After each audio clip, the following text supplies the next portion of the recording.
It's no secret that the Philadelphia Eagles absolutely love defensive linemen, and they're a team that has become used to having elite defensive line play. And it's also no secret that the Eagles lost an elite defensive tackle this offseason in Javon Hargrave, and that has surely left a hole at that defensive tackle spot. But while the Eagles have done a good job making moves to try and negate this loss, there's still no doubt that Hargrave's production will be missed. But with the NFL draft quickly approaching, the Eagles have a chance to fill this hole and find the so-called missing piece on the defensive side of the ball. But who could be an option at that defensive tackle position in the draft? And will the Eagles actually go out in the first round and make a move to add one? Well, we're going to talk all about that in this video today. But before we do that, make sure you go down and subscribe to the channel for more consistent Philadelphia Eagles content coming throughout the entire offseason. You're not going to want to miss it, so make sure you subscribe, turn on notifications, and drop a like on this video if you do enjoy. And now with all that being said, let's get into the video.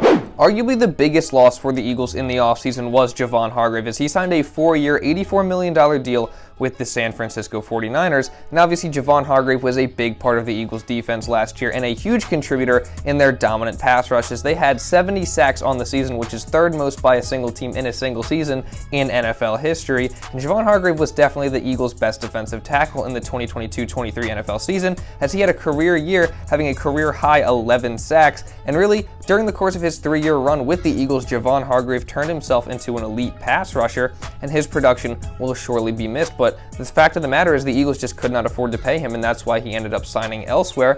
But, the Eagles, they've gone out and they've done things to try to negate this loss. They re-signed Eagles legend Fletcher Cox to a 1-year, $10 million deal, and Fletcher Cox is a guy who's still going to give you good production. Last season, he had 7 sacks at the defensive tackle spot, which is still pretty good, and although his production is definitely declining, it is still solid. And Fletcher Cox has also been here for a very long time and has become a very good leader for the Philadelphia Eagles and that Eagles defense. And still having Fletcher Cox on the roster for 1 more year is definitely a positive for the Eagles. And just yesterday, the Eagles also went out and made another move to try to address the defensive tackle spot, as they went out and they signed Kentavius Street to a 1-year deal. The former Saint and 49er is now with the Philadelphia Eagles for the 2023 NFL season. And at the end of the day, this is nothing more than a very good depth signing. Last season with the Saints, he had 3.5 sacks, and he had 3 sacks the year before that with the 49ers, both in the role as a rotational defensive tackle, and that's exactly what he's going to be for the Eagles. But I do think that this was a sneaky good move, because Kentavius Street is a guy that's going to come in, he's going to give you solid production on limited snaps, kind of like a guy like Milton Williams has been for the Eagles over the past couple seasons. He has very similar numbers to Milton Williams, and with Ndamukong Suh and Linval Joseph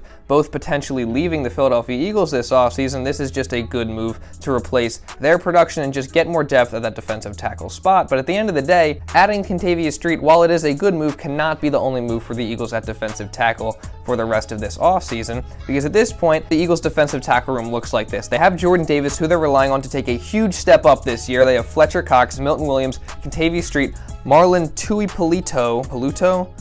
I don't know how to say his name. I think I said that right. But they also have some elite edge rushers as well. And yes, sure, the Eagles can definitely get by with what they have, but the question is, why would they? Fletcher Cox and Kentavius Street are both guys that are on a 1-year deal and could potentially both leave after the season comes to an end. And we know that the Eagles, they love to build for the future, and there's a lot of good defensive tackle options in this draft that can have an immediate impact and can also be a building block for the future. So I definitely think it's a real possibility that the Eagles go out maybe in the first round and select a defensive tackle with one of their 2 first-round picks at number 10 or at number 30, or by trading up, trading down either one of those spots. So let's talk about some potential options for the Eagles at that defensive tackle position in the first round of this upcoming draft. So the first guy I want to talk about is Jalen Carter, the star defensive tackle from Georgia, and Jalen Carter is ranked as one of the top players in this entire draft, and some say he's the best player in this draft class. And Jalen Carter has all the physical tools to be a great NFL player. He's just a beast. He's an insane physical specimen, and he's also a very productive player, and he's a well-rounded player as well. In 2022, Jalen Carter played 10 games as he missed 5 games with an MCL injury, and in those 10 games, he had 18 tackles, 3 sacks, 25 pressures, 17 quarterback hurries, and 5 quarterback hits. And Jalen Carter turned himself into a great run defender in 2022.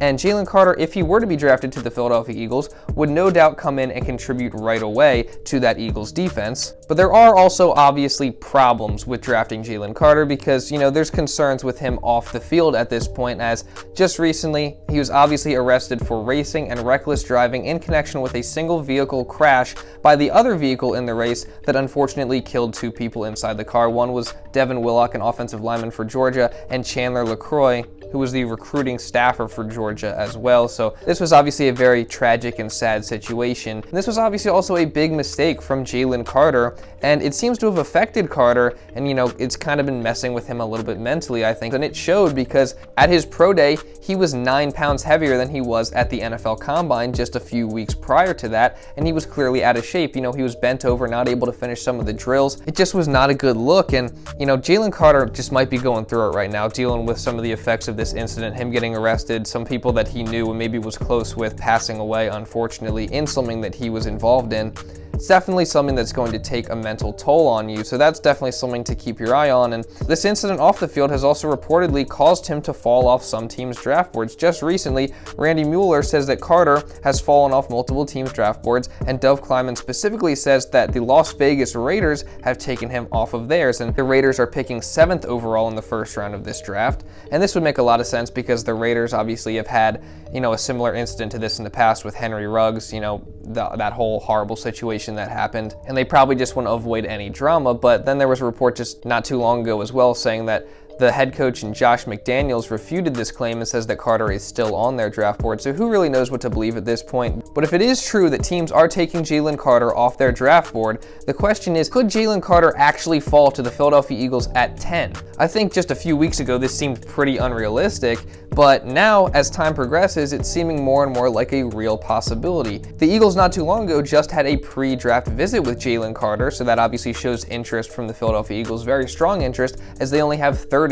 pre-draft visits, and they chose Jalen Carter to be one of the guys that they brought in. And the Eagles also have 2 former teammates of Jalen Carter with Jordan Davis and Nakobe Dean, which that would definitely help him mentally, and I'm sure that could only be a positive for Jalen Carter. And they also have Fletcher Cox, who, like I said, is a great leader and could help guide him, just kind of take him under his wing. And the Philadelphia Eagles also have the perfect culture to give Jalen Carter a second chance and to help him bounce back from this horrible incident. And Jalen Carter, despite me talking about this one incident that has happened, he's still very clearly super talented, one of the best players in the entire draft. He's still a guy the Eagles should be very interested in, and if he ends up falling to 10 somehow, the Eagles just simply can't pass him up. They have to take him. He is that talented, and you can't pass up the opportunity to take him. Now, do I expect him to fall to the 10th overall pick? Not necessarily. I wouldn't put money on it, but if it did happen, which is seeming a little bit more like a realistic possibility, the Eagles have to pick him, and I would definitely be very happy with that selection. Now, the next guy that could be a potential option for the Eagles in the first round is Bryan Bresee, the defensive tackle from Clemson,